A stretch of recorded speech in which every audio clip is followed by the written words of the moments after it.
Hola de nuevo, ¿cómo están? Bienvenidos a el sexto episodio del podcast. Como les había dicho, hoy voy a hablar sobre la teología bíblica y el evangelio.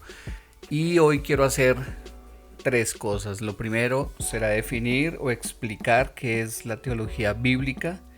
Después vamos a ver algunos pasajes para aprender cómo se define o cómo se aplica dentro de la escritura ya esa teología. Y lo último, cuáles son los errores que se puede cometer si no vemos la Biblia como se ve a través de la teología bíblica.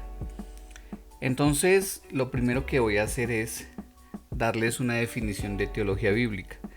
Dice que es el estudio de Dios de una manera orgánica, histórica y progresiva, teniendo como centro a Cristo Jesús. Ambos testamentos son parte de una sola historia, no son historias separadas. Y hasta acá es muy importante entender esto. Muchas veces en el ejercicio de la predicación, las personas que Dios ha colocado dentro de las iglesias toman la Biblia por secciones separadas. Muchas veces no encuentran o no muestran la unidad que hay en las escrituras, no muestran qué tiene que ver el Antiguo Testamento con el Nuevo Testamento, o incluso toman versículos separados de su contexto, separados del tema principal del libro donde está ubicado ese texto, o incluso separados de la idea general de toda la escritura. Y eso es un error, porque como leímos ahorita, toda la Biblia tiene que ver con todo. Un versículo tiene que ver con la idea del capítulo, el capítulo tiene que ver con la idea que tenía el escritor dentro de su libro, y el libro tiene que ver con la idea de todo el panorama bíblico. Eso es hacer teología bíblica en grandes rasgos. Les quiero leer algo que encontré en un libro sobre predicación expositiva.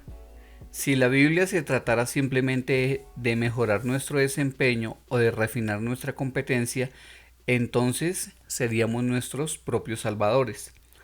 Por muy bien intencionada y bíblicamente arraigada que sea la instrucción de un sermón, si el mensaje no incorpora la motivación y la habilitación de Dios que culmina en el ministerio de Jesucristo, entonces el predicador solo está proclamando la superación personal. Como ven, que si una predicación pudiera estar basada en muchos versículos bíblicos, pero no apunta a la obra de Jesucristo, solamente está hablando de superación personal. Toda la escritura, como lo vamos a ver más adelante, tiene que ver con Cristo. Toda la escritura fue escrita apuntando a un tema principal, y ese tema es Cristo. El tema principal de la escritura es la obra y la muerte de Cristo. La teología bíblica nos ayuda a comprender cómo cada pasaje que está colocado en la escritura tiene que ver con esa obra. Otra anotación de este libro que encontré dice: el primer error en la predicación es el moralismo. La predicación cuyo enfoque completo es la promesa de una vida mejor a través de un mejor comportamiento. De eso no se trata la escritura.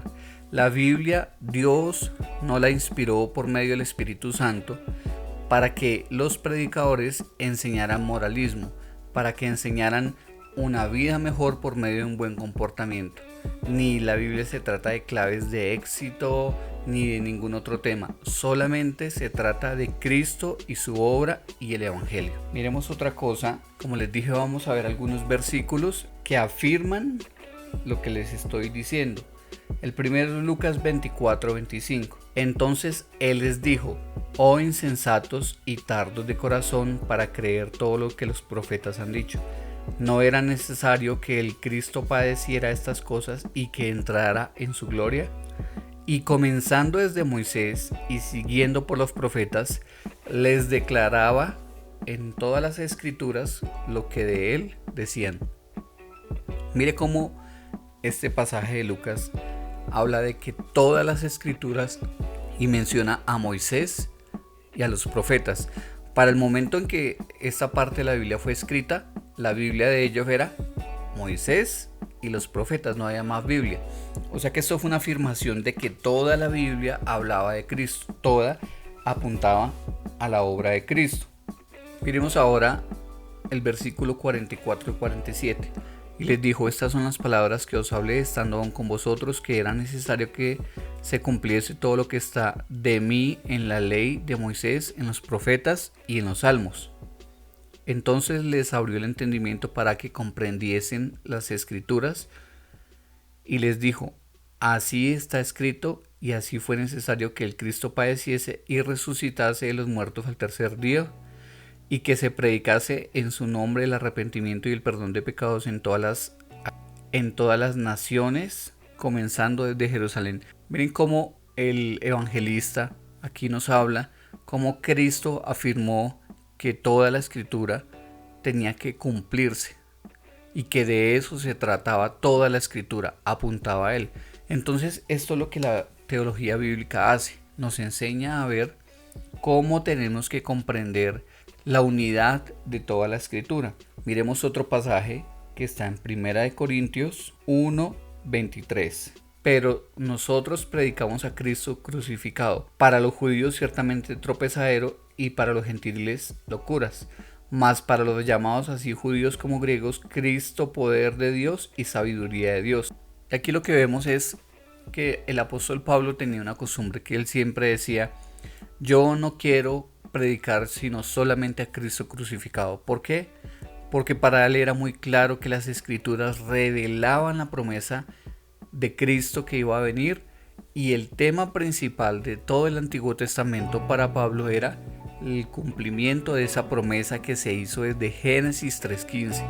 Desde Génesis se promete la venida del Salvador que iba a aplastar la cabeza de la serpiente, y toda la historia del Antiguo Testamento se trata de cómo Dios cumple esa promesa que hizo, cómo sostuvo una familia y una descendencia, la cual sería el canal por el cual Dios iba a traer la encarnación de Cristo para poder cumplir las promesas del Señor. Miremos otro pasaje, Hechos 17, 2 y 3. Y Pablo, como acostumbraba, fue a ellos y por 3 días de reposo discutió con ellos, declarando y exponiendo por medio de las escrituras que era necesario que el Cristo padeciese y resucitase de los muertos, y que Jesús, a quien yo os anuncio, decía él, es el Cristo. Mire que de nuevo Pablo en este pasaje de Hechos sigue insistiendo en lo mismo. Todos los días, cada vez que predicaba, cada vez que utilizaba la Biblia, él decía: esto se trata de Cristo. Esto se trata del cumplimiento de la venida del Mesías que vendría a salvar al mundo de pecado, como dice Mateo 1:21, que él vendría a salvarnos del pecado. Y aquí lo que vemos también es que no hay otro tema. Las escrituras no se tratan de la promesa de la riqueza, la promesa de la sanidad, no. Solamente se trata de un tema específico, y el tema es la venida de Cristo para salvar al ser humano del pecado. Las demás cosas, como la misma Biblia dice, son añadidura, pero de esa añadidura no hay una teología y no hay un interés desbordado por Dios por las demás cosas en el ser humano. Simplemente son cosas que adquirimos, pero no es necesario que estemos insistiendo o profundizando en esos temas, porque sencillamente hay un tema principal. Otro pasaje, Juan 5:39. Escudriñad las escrituras, porque a vosotros os parece que en ellas tenéis la vida eterna, y ellas son las que dan testimonio de mí, y no queréis venir a mí para que tengáis vida. 45. Dice: no penséis que yo voy a acusaros delante del Padre.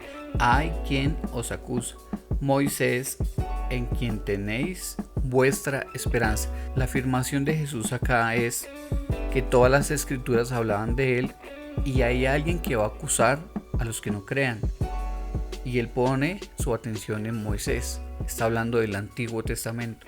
Esta es la razón por la cual esos judíos iban a ser castigados por no haber visto a Jesús en el Antiguo Testamento, por no haberlo sabido entender, por no haber tenido la capacidad de ver a Cristo en el Antiguo Testamento. El problema de los fariseos, el problema de los religiosos del tiempo de Jesús, fue que nunca aunque se sabían de memoria muchas partes del Antiguo Testamento, nunca vieron a Cristo, nunca vieron a Jesús cumpliendo el papel protagónico del Antiguo Testamento. Ellos siempre vieron otras cosas, pero no vieron a Jesús. Entonces, ¿qué vemos hasta acá?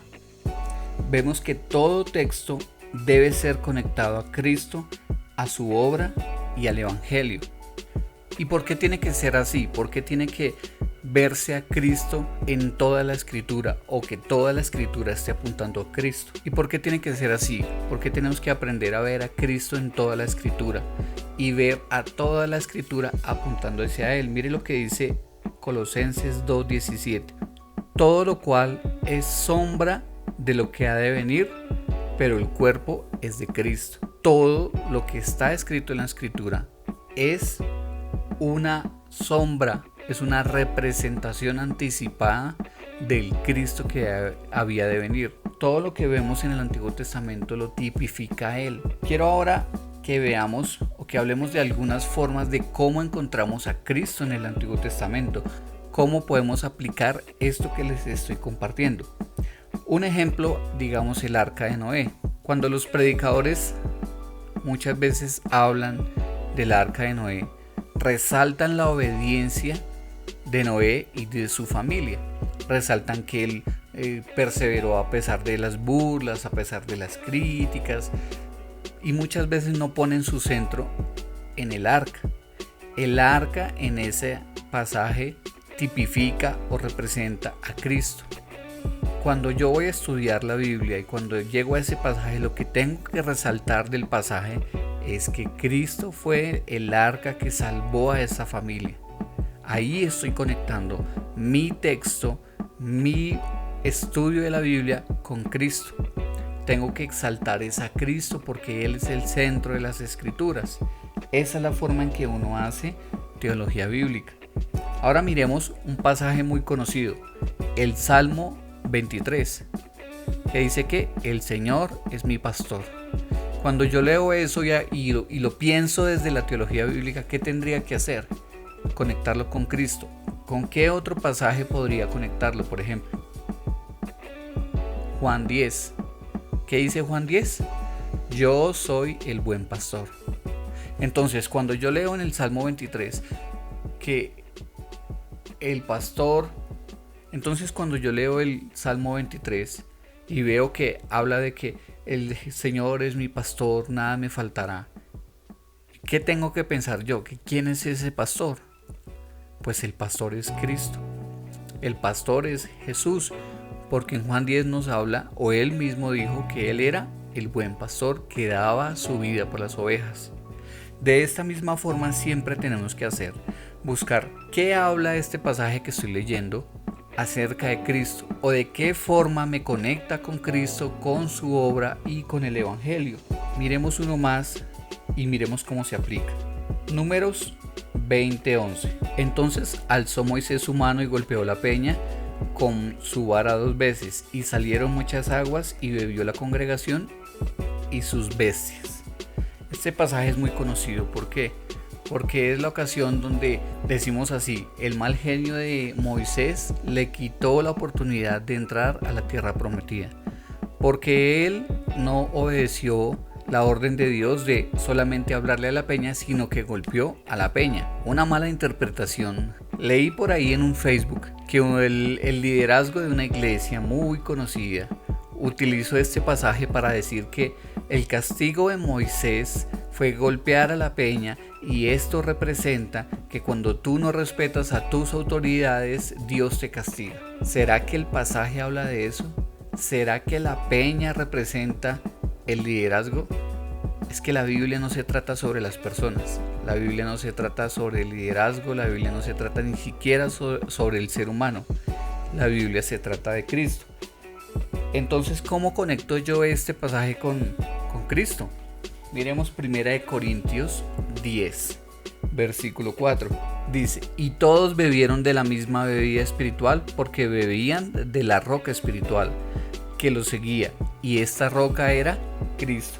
Cuando leemos todo el capítulo de 1 Corintios 10, nos damos cuenta que Pablo está haciendo un panorama general de lo que vivió Moisés y el pueblo, y está hablando específicamente del mismo pasaje que leímos en Números, y nos damos cuenta cómo Pablo llega a la conclusión de que la bebida espiritual que sostuvo a ese pueblo era que bebieron de la roca era Cristo. Esta es la forma correcta de interpretar un pasaje del Antiguo Testamento. Algo que también tenemos que aprender es que el Antiguo Testamento se interpreta a la luz del Nuevo Testamento. Y también el Nuevo Testamento en muchas ocasiones se interpreta con pasajes del Antiguo Testamento. Pero todos nos van a llevar a lo mismo. Todos los pasajes y toda la escritura nos lleva a Cristo, como lo decía los pasajes que ya vimos. El problema de muchos creyentes, incluso predicadores hoy en día, es que cogemos los pasajes desconectados de su contexto y desconectados de el tema principal de la escritura, que es Cristo. Y esto no es tener una sana teología, esto es desconocer cuál es el tema que Dios dispuso fuera el más importante de toda la escritura. Por último, voy a mencionar dos tipos de predicaciones que se suele escuchar en los púlpitos que interpretan y aplican de una forma incorrecta la escritura. La primera es la predicación moralista, que trae culpa y no gracia.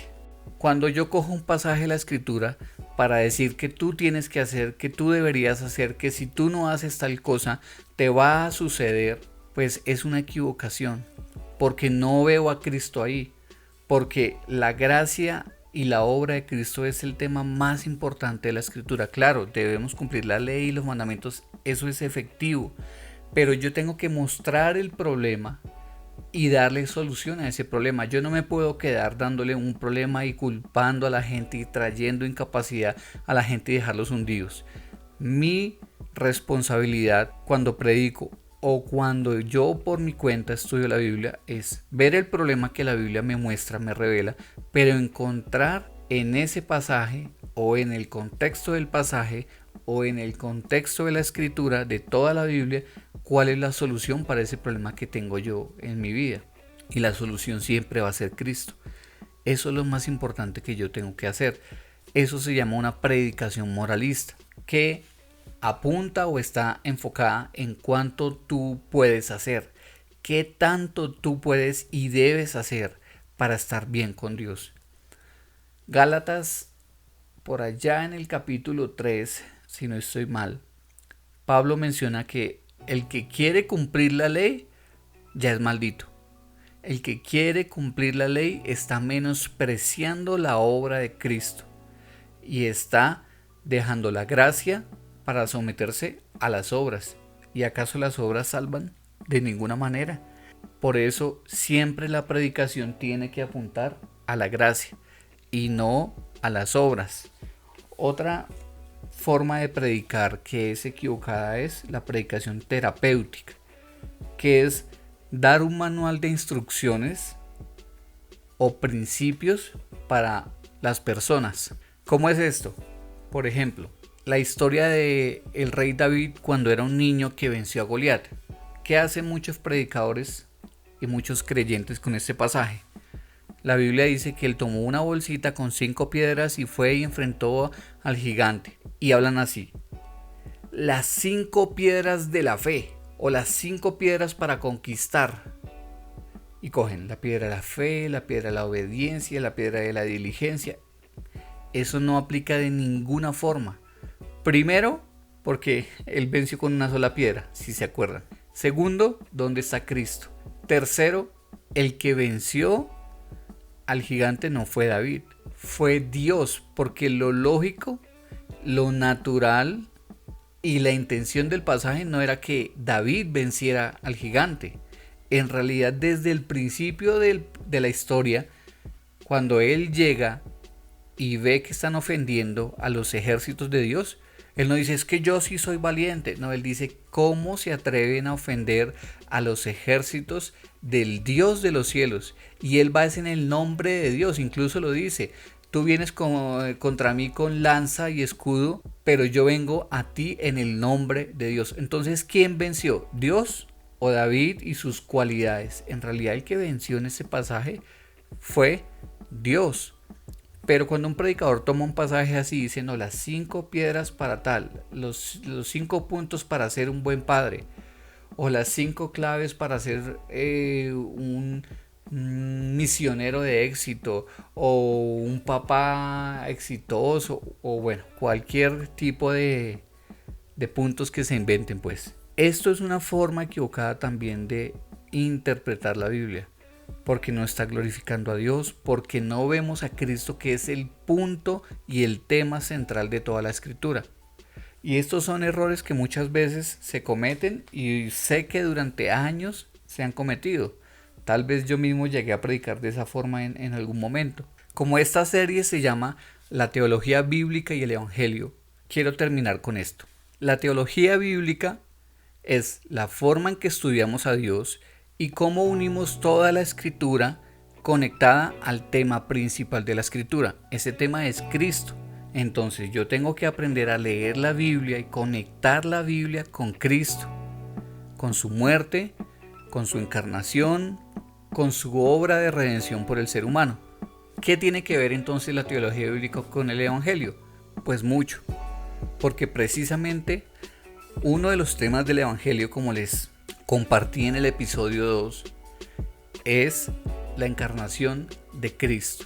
Por eso, la teología bíblica tiene que ver con la forma en que nosotros encontramos en la escritura cómo cada pasaje se conecta con esa obra, cómo cada pasaje de la escritura tiene que ver con Cristo, tiene que ver con la forma en que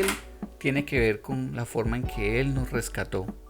El evangelio es súper importante dentro de la teología bíblica, porque siempre nos va a estar llevando a Cristo y a su encarnación.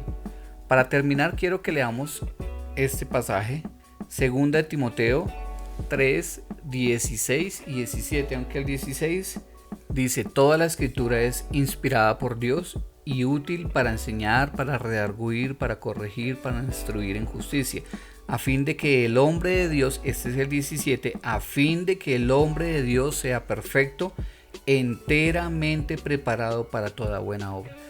¿Para qué fue inspirada la escritura? Para que todo hombre sea perfecto, enteramente preparado para toda buena obra. Este es el fin de la escritura, que sea perfecto para toda buena obra. Pero cuando habla de esto tiene que ver es con las obras espirituales, tiene que ver con la capacidad que la Biblia nos da a nosotros para vivir, comprender y enseñar el evangelio. El tema principal de la escritura es Cristo. Por lo tanto, la teología bíblica nos ayuda a comprender y a estar preparados para ver a Cristo en la escritura, para ver el evangelio en la escritura.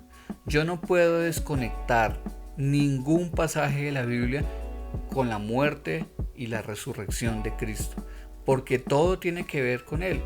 Obvio, hay pasajes que no lo vamos a ver, por ejemplo, por allá en Números y en Levítico no se menciona a Cristo, pero mucho de lo que se menciona ahí está apuntando, como leímos en Colosenses, a lo que había de venir. Está apuntando, por ejemplo, Levítico habla de un sacerdocio. Ese sacerdocio estaba apuntando al sacerdocio de Cristo. De esa forma es que tenemos que siempre ver la escritura. Y de esa forma la teología bíblica nos ayuda a comprender el evangelio y sus implicaciones. Entonces les agradezco por acompañarme de nuevo en este episodio. En estos días leía en YouTube, un comentario que dejó Iván Marín en su canal y dice: les agradezco a mis 4 gatos por seguir fieles a mis publicaciones, y les anunciaba que iba a sacar un nuevo video sobre algún tema, no recuerdo ahorita. Y yo quiero agradecerles a mis como 30 gatos, que es lo mínimo que han escuchado. Pero me parecía curioso que viendo otro canal de un predicador por ahí que tiene 3.200 suscriptores al canal y solamente lo reproducen como 60. Ustedes no son tan reales los suscriptores porque no lo escuchan.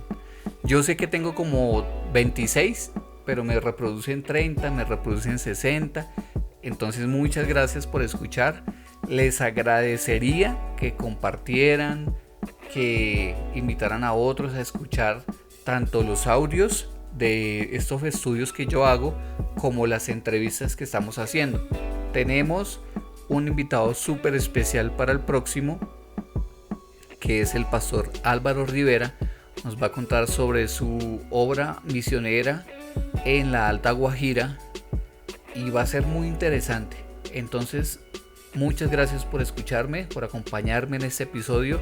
Espero que de alguna forma sea de bendición para ustedes, que puedan aprender.